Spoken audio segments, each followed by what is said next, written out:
volunteers. We also have consecutive translation in Amharic, which we'll be offering as we go through this, and we'll just wait for our gold medalists and we'll get started.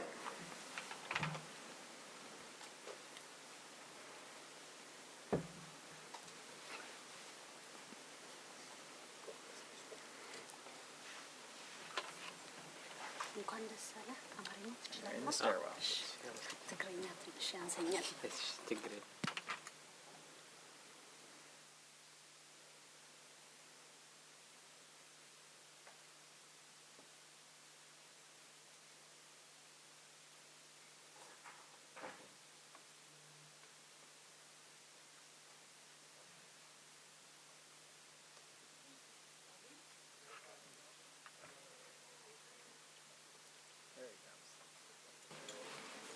We're going to get everybody here one way or another. All right, let's welcome the medalists in the men's 10,000 meters, all with identical times of 26:43, a new Olympic record.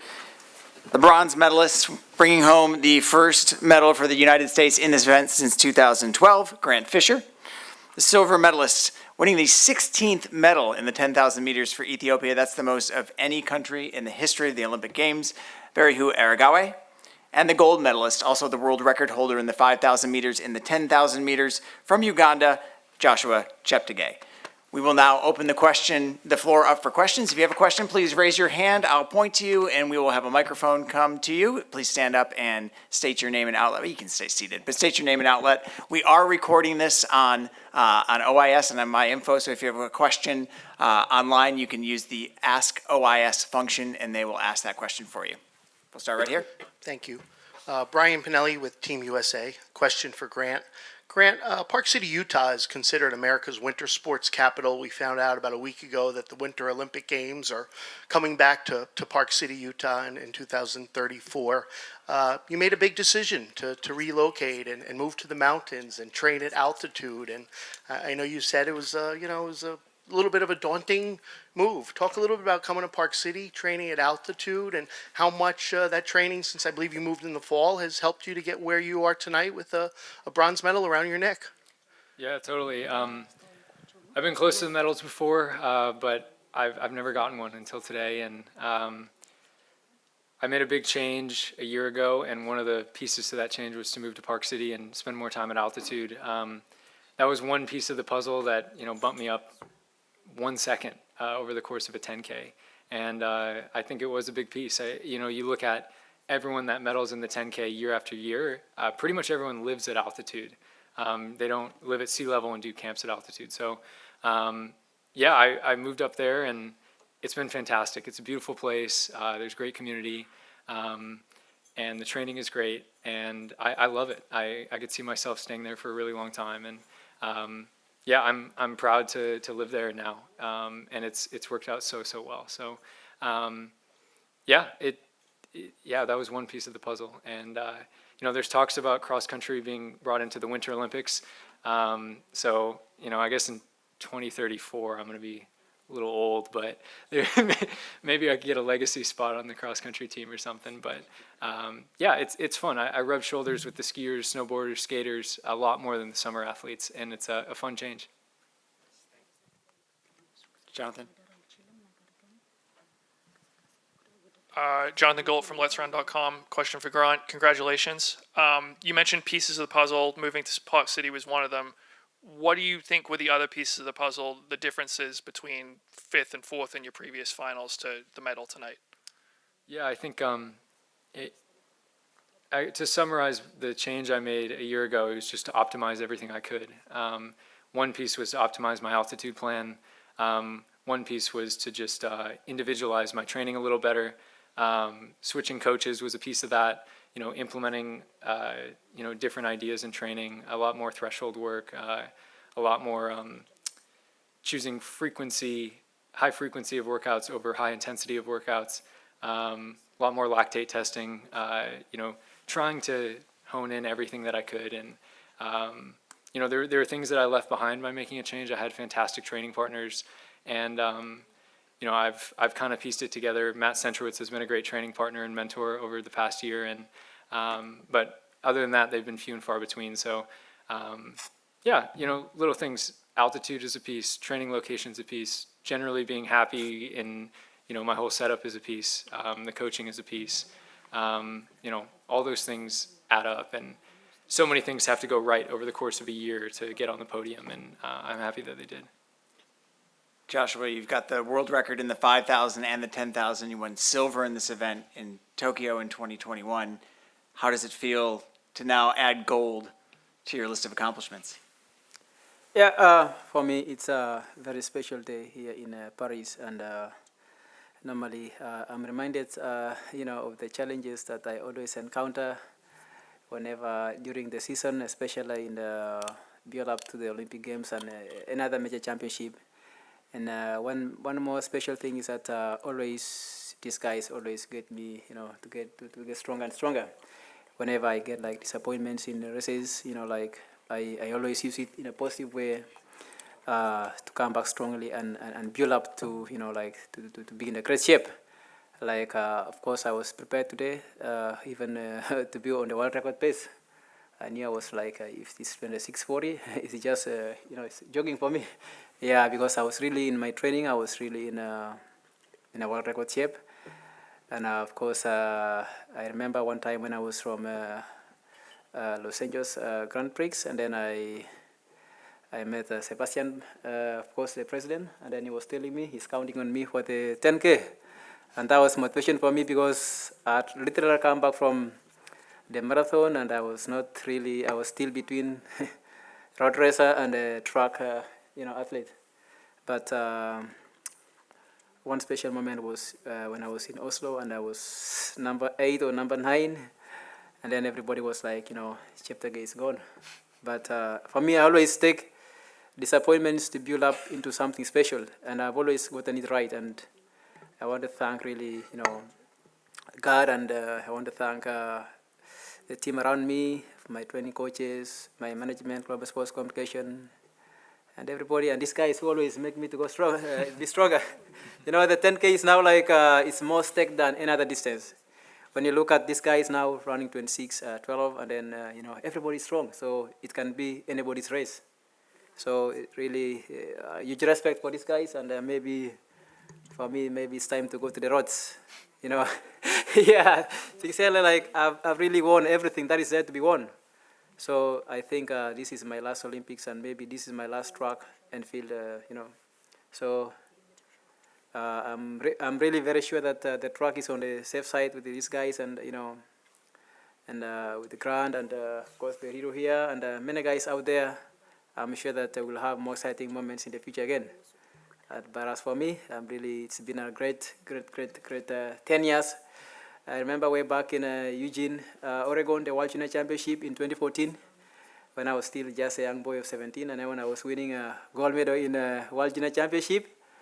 And then it was even more fulfilling that I went back there for the World Championship and won again in the senior title.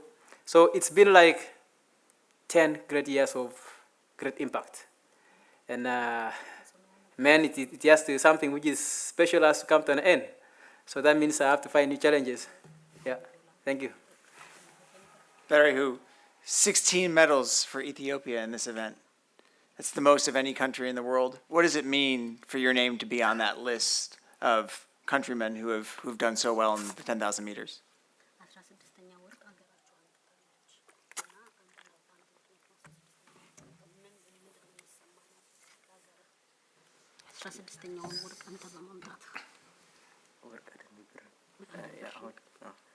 ያው ኢትዮጵያ ብዙ ወርቅ ነው የተለመደው።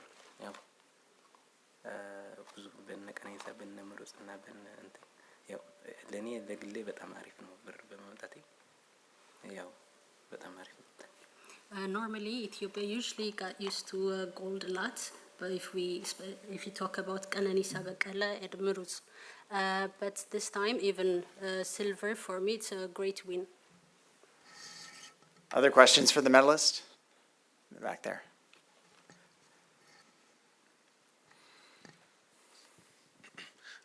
Joshua, as the victory lap was ending, and you kind of put your arm around Grant, what did you tell him in that moment?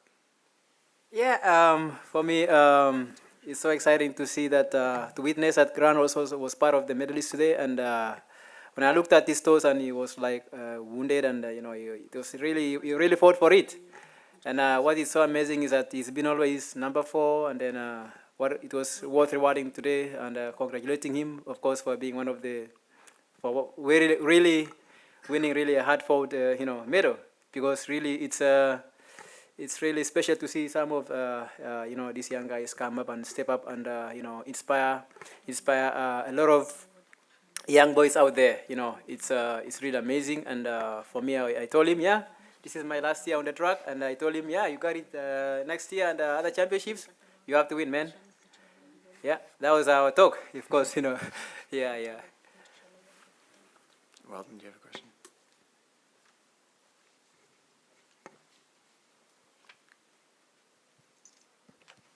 Hi, Weldon Johnson, Let'sRun.com. Joshua, early on in the race, the Ethiopians were pushing the pace, and the pace was going fast and slowing down. You sort of stayed out of that. What were you thinking when they were pushing the pace? I didn't see you much early in the race until when it mattered the most. Yeah, for me, I knew the tactic. Of course, I read the game, of course, in the beginning. And I knew that these guys would not run at 26:31 and wait to run at 27:50 on the Olympics. So I was really prepared for a fast race. And, of course, as every lap was going on, I knew when to come to the front and be able to kill it. So for me, it was very important is to not run hard, but to come to the front when the moment counts. And it's paid off seriously, and I'm really so grateful that today my tactic has worked really perfectly.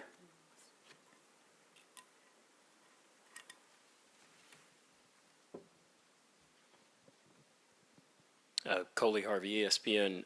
Grant, can you just put into words the moment of that last 100 when you guys are really pushing for the end? You're kind of making a little bit of ground. The crowd, I'm sure you guys couldn't really hear because you're so locked in, but the crowd seemed really into it too. Can you just kind of put into words what that last 100 meters was for you? Yeah, I mean, that's, you replay that situation over and over in your head in the lead up.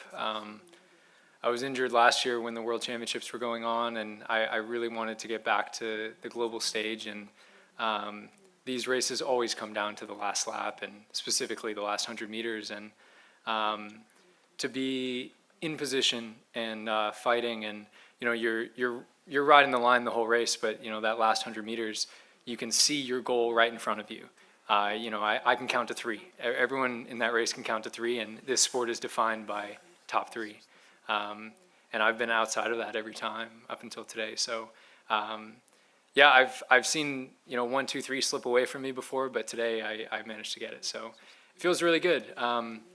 These guys have been on the podium before. This is my first time. So, so many things have to come together to get that to happen. I think my margins were probably a little more slim than these guys today. I think the race could have gone a lot of different ways, and they would have gotten on the podium. But I needed to execute a pretty spotless race. So I wanted to be in good position the whole time, and I don't have the lights out speed to make up a ton of ground instantly. So I needed to be in a good position, and I think it worked out well.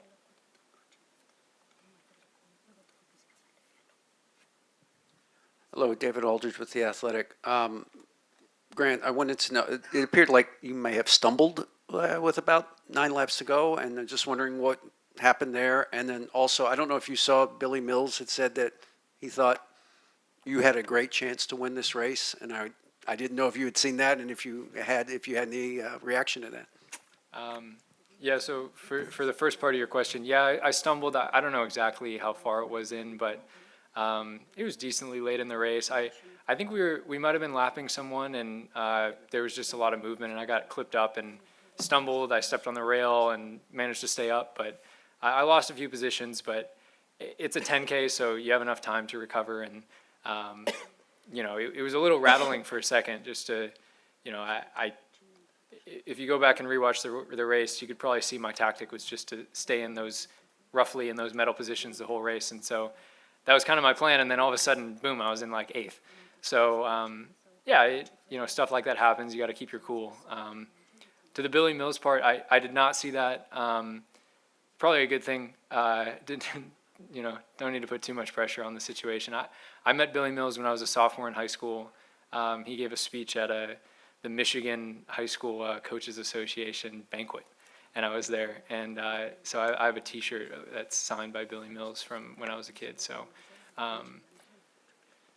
he's one of the few people that have stood on top of the podium in the men's distance races for the U.S. So really inspiring. He has a great story, and I'm happy to kind of continue that legacy a little bit and get a medal for the U.S. You had one? No.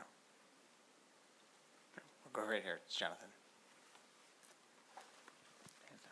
Yeah, Grant, I guess I wanted to follow up on that. Like, it's very hard to win an Olympic medal. Not a lot of American distance runners have done it.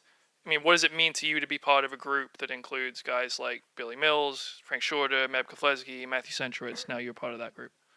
Yeah, it's rare. It's something I've always been on the outside looking in with the medals, and when I was a kid, Billy Mills was like one of the few guys, like you said, that have made it to the top. Gillen Rupp, one of the few that made it to the top. Evan Jager, Matt Centrowitz. There's a handful of guys that have made it to the top three, but they're few and far between. And so, like, I guess in recent years, Chalimo as well. But the narrative when I was a kid was like the U.S. You just can't run with the East African guys. You can't run with the best European guys. And I hope I showed that I'm capable of that. My very first international competition at the senior level was the Olympics in Tokyo. And I remember I lined up right next to Joshua, and he had just broken the world record in the 10K and the 5K. And I remember I just PR'd in the 10K, and I ran 27:11, which was exactly a minute slower than he had just run. And I was like, how am I supposed to race this guy?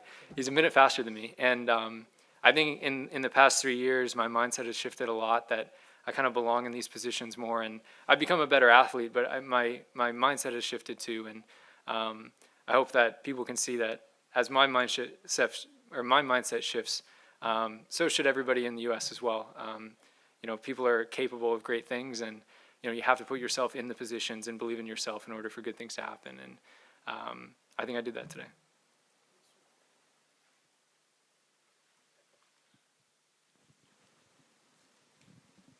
Thank you, Lars Makori, for the Daily Nation in Kenya. Joshua, 10 great years. We were together in Eugene for the juniors, and now you're stepping out of the track. What has been your best medal on the track? And secondly, you've been doing a lot of work in Kapchorwa, with the camp there. What makes Kapchorwa special? And then my second one to Berihu. Berihu, you were controlling the race pretty much well. But then at some point, Joshua came in and, took over from you guys. There's been talk about the new Nike kit, because the Ugandan kit traditionally was a bright yellow and you could identify a runner from far. Did the kit perhaps play a role in, you not recognizing when Joshua was coming through? Thank you. Well, thank you. For me, I can say that every medal that I've won is really very special. And if I would say, the World Cross Country Championship in Denmark was really, of course, one of the special medals because of the surrounding circumstances that led to, well, of course, I had so many challenges leading up to the race, and this was a race where nobody believed that I was going to win, and then I just came and won it. So, and then also like, all my races are really special because when people are looking that it's going to be defeated, then you come out and you win. So even I think last year in Budapest was also special because I was nearly not, of course, in the position to win, but of course I won. And then the Olympics of 2020, I was number 6 in Firenze Diamond League, and then 1 month and 1 week to the Olympics, I was able to show up and win a gold and silver. And also, like today now is a more special race for me because I was number 9 in Oslo, but now the best in the Olympic Games. So it's about using setbacks and challenges to shape your way towards your dream. And I always say that never get tired of working out your best. Never get tired of that dream. What was your goal when you wanted to become a champion? For me, this has always reminded me of, if I get challenges, I always ask myself, what made you to run before? That I look at the last 10 years, what was that real thing that told you to run? And that is where I get my answer. I have to believe in myself. So, in whatever we find ourselves in different challenges, we have to wake up, work out ourselves, believe in ourselves, and get it right. And yeah, for my country, I'm so privileged that the young boys are actually inspired because of the wins that we always win and fight for our country. And I want to thank them, of course, for the Kapchorwa area who are always praying and believing in us. This shows that Kapchorwa now and Uganda can be able to compete with the best of the world, especially with the Kenya, Ethiopia, and the rest of the world. We have given them a platform to believe in themselves, the young boys and girls. Thank you. You had a second question. You want to repeat it? Yeah, Berihu, there's been talk about the kit, the Nike kit for Uganda. It is a bit different. It's a bit dark. It's not the bright yellow that we are used to. Could it perhaps have affected your judgment? You did not see Joshua coming. Perhaps you're expecting to see a yellow kit. You know, the Ugandan kit is a bit different this time. Was it a factor at all?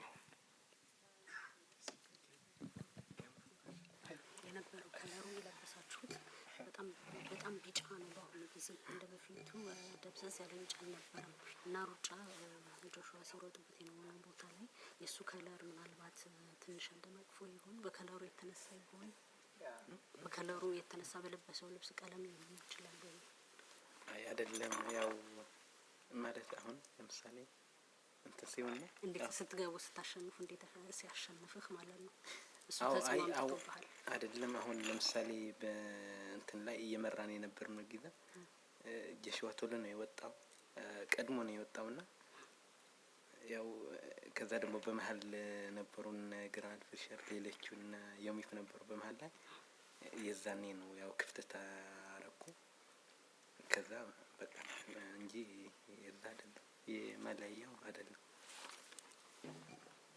It actually didn't affect me or influence me in any way, but when we started, Joshua really started very fast. And when we were running through, I saw Grant also. They were really running a bit strongly. But then at last I decided so that I can pass them through. And at the end, I came out second, but I'm really glad. We'll do one last question. Weldon, what do you got? Joshua, you sound like you're too old to keep doing the track, and that Grant can do it. But you're 27, and so is Grant. You're the same age. So, do you feel like that people only have so many years at the top? Yeah, we are built differently, and of course, for me, like I started when I was 17 years old, and I had to discontinue with school because of my dream. And I talked to my parents, and they allowed me to pursue my career, and then. Yeah, they allowed me, and then I was able to win the World Junior Championship. And maybe Grant, of course, started a little bit late because of now, of course, like from the junior level, but now I started from junior level, and then I was able to move, running with the likes of Mo Farah from 2015 World Championship when I was still pretty young, and then I was 9th at the World Championship. Then 2016, I was 6th in 10K. And then 2017 was my breakthrough, winning a silver in London. So for me, every year has been counting. Every year has been counting. If you count from 2017, have not been able to miss out of the podium. I've always gotten the best medal. And for me, 10 years means that, you know, like when you translate into achievements, I think I'm a complete runner because now I have the world records. I have titles on the track, and my mind is really bored now because I really, it's too much because I've been literally the only person on, maybe now Kiblimo, of course, for Uganda. But before, I was only one person, one army, fighting for my country. But the breakthrough came when Kiblimo came. And also last year, Victor Kiblangat, and then Perus Chamtai in the steeplages. So it means that now I'm being relieved, and I can be able to be released for another, let's say, for the longer distance. So for me, it's about, I've had a lot of, I don't know, a lot of challenges. Of course, a lot of challenges in terms of attacking races and approaching races. And it's, guys, it's sometimes it gets, you know, you get a lot of mental, you know, like mental issues, and you just feel like you want to be fresh. So for me, this is about the mental kind of part. But I would still go longer, but because of the pressure and the mental aspect, I might be forced to, you know, to discontinue and and look forward to other challenges on the roads. Thank you. All right, Berihu Aregawi, Grant Fisher, Joshua Cheptegei, medalists in the men's 10,000 meters. Remember, this press conference is available on My Info. You can download it and you can use it on your platforms. Thank you, gentlemen, and congratulations. Thank you. Cheers.